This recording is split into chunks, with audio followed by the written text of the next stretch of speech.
Alcoholic. Hey guys, how are you? Um, don't want to spend too much time on here tonight.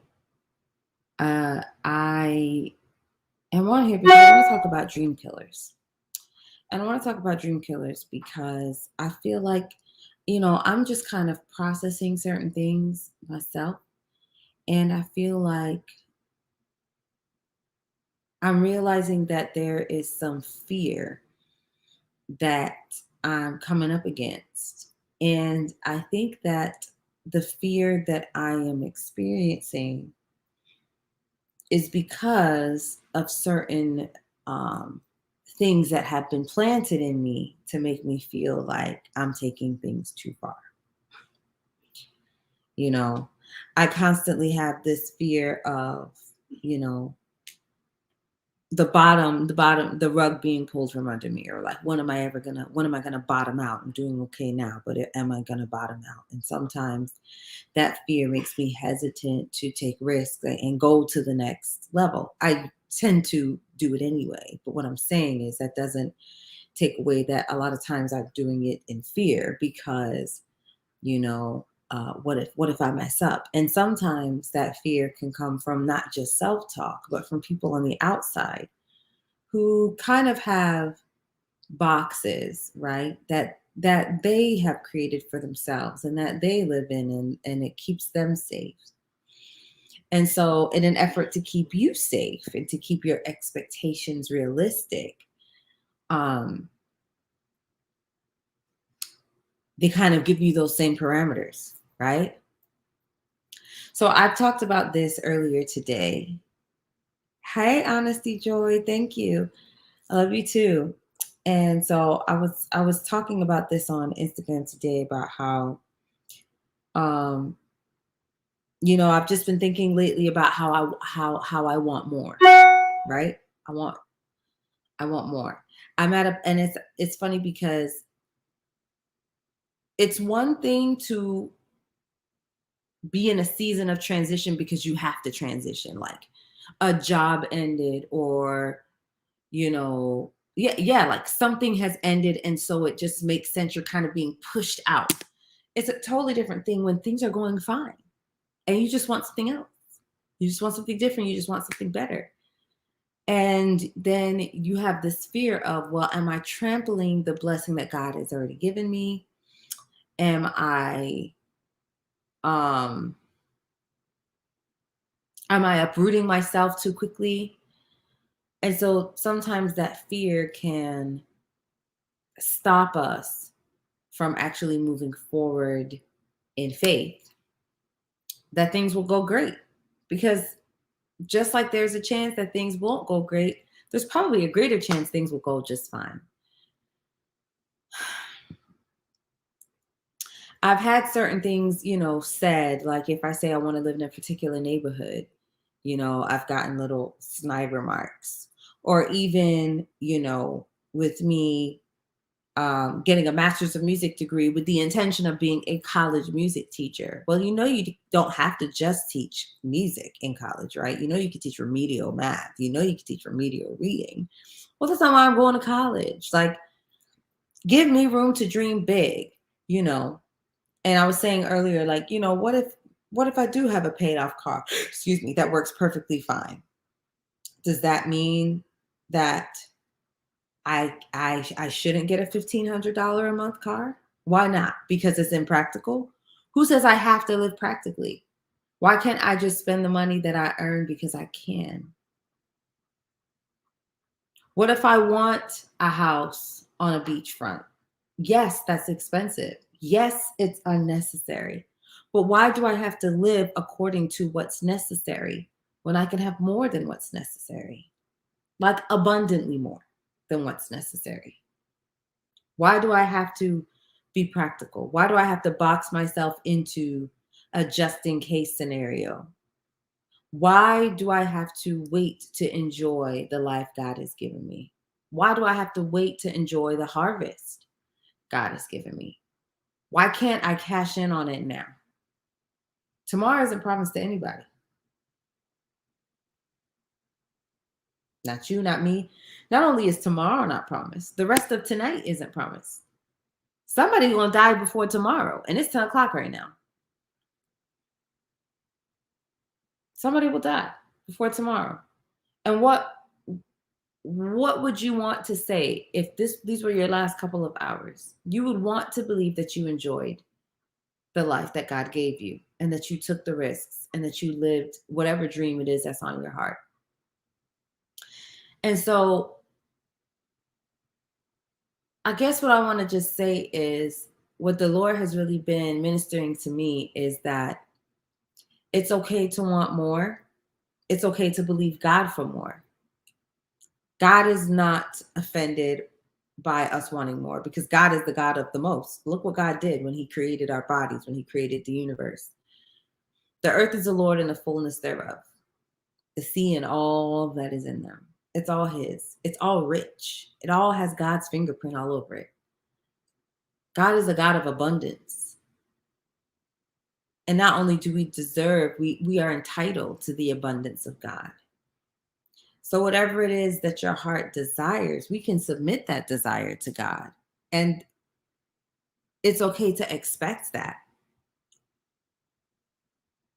Oh, Kenrick, you're welcome. It's okay.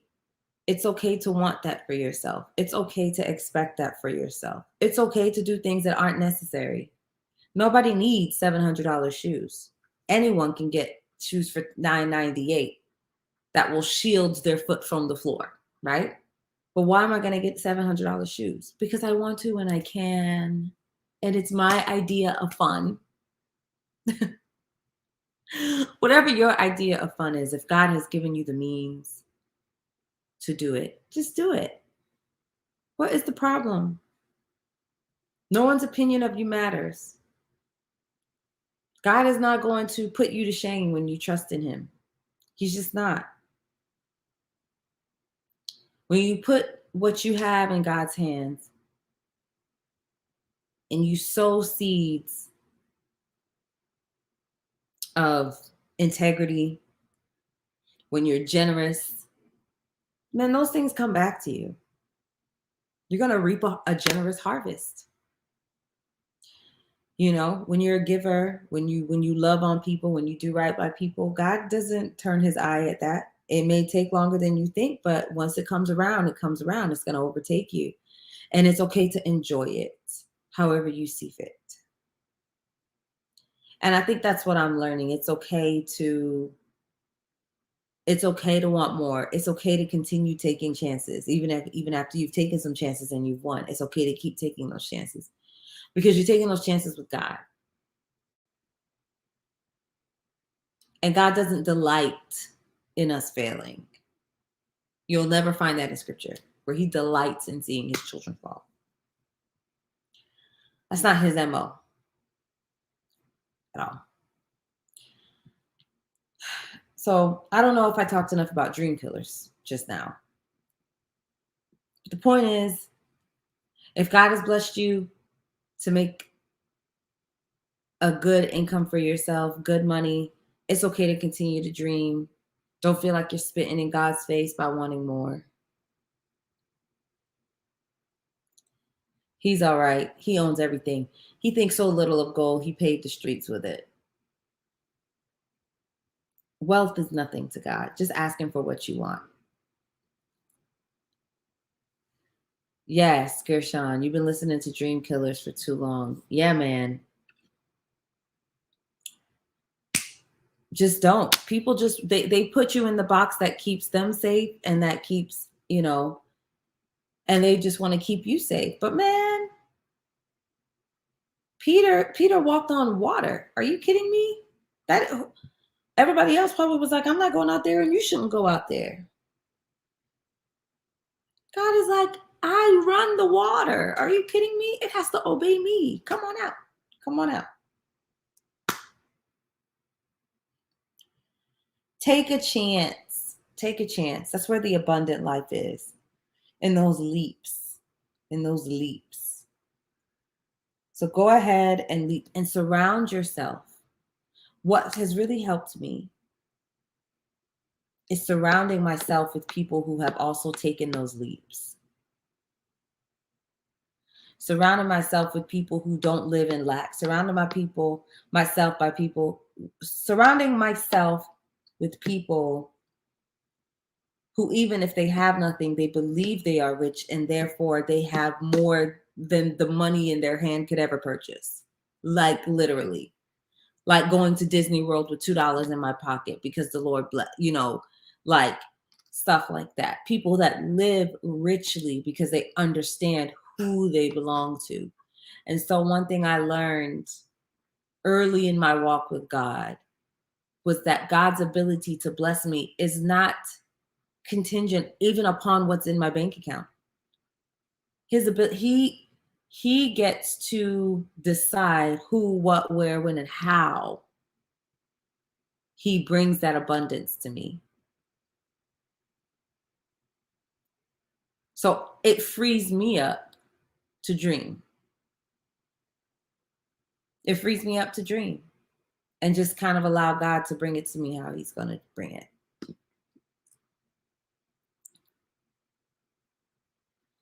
And somebody else may not understand that, may not have experienced that, may not have put themselves in a position to allow God. I always call it giving God the floor, right? I'm just going to give God the floor in this situation. What does giving God the floor look like? Giving God the floor looks like, I ain't got no money, but the money I have, I'm going to give to church. Because the money, holding on to that money is not really going to fulfill what I really need. It will serve me better if I just give it away. Yes, I could have paid a bill with that. But what I really long-term need, it won't serve me. So let me just let it go and trust God. You got to get into that practice of sacrificial giving, because every time you sacrificially give, you are giving God the floor to do a miracle in your life. And when you start walking consistently in miracles, you begin to understand that this place of abundance is not a one-off thing. It's a lifestyle. It's a habit. It's an entire lifestyle that can be had of living in the miraculous with God, of living in God's abundance, of living in God's provision, living a life that is truly beyond what you could have worked for on your own because you gave God the floor.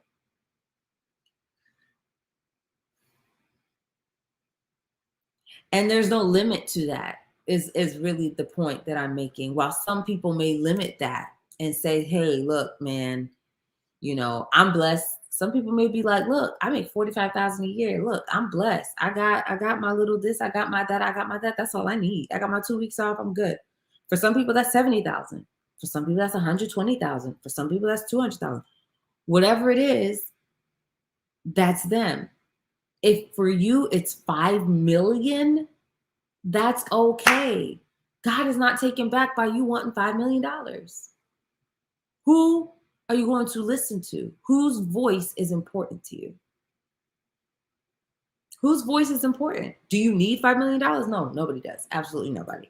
Absolutely nobody. There's people that survive off of 18 grand and 10 grand. Nobody needs $5 million to survive. Nobody even needs it to thrive. But if that's what you say you want, you can have it. And God will give you the strategies to get it. It's just the truth. It's so true, you can take it to the bank and cash it. It's the absolute truth. It's a concrete truth. It's not my truth. It's the truth.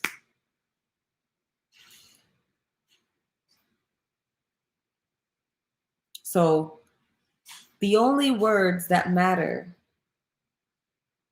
are the words of the God who created you and created the universe. And when you begin to become into agreement with what the God who created the universe with his words says about you, you will then be living the abundant life. And what nobody else says even matters. It is of no consequence. It's irrelevant. And in fact, you'll learn to probably just not even talk to them no more. Because it's a waste of time to even hear that. Because unfortunately, anything that they're saying that is the opposite of what God has says about you, anything they're saying at that point is demonic and from the enemy. Because it's not God's words. It's not God's thoughts.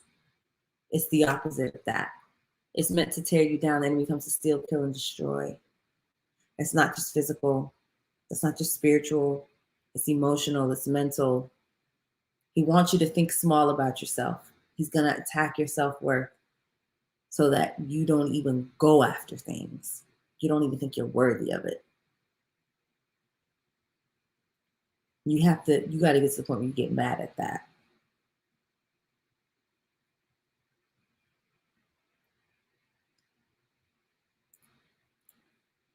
That's all I have to say. I don't know how to wrap things up because I'm not a preacher for real. That's all I got to say.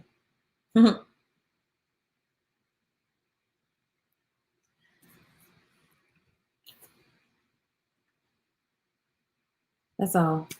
I guess I'll stop the stream now because I don't see anyone asking questions. I just see a bunch of amens.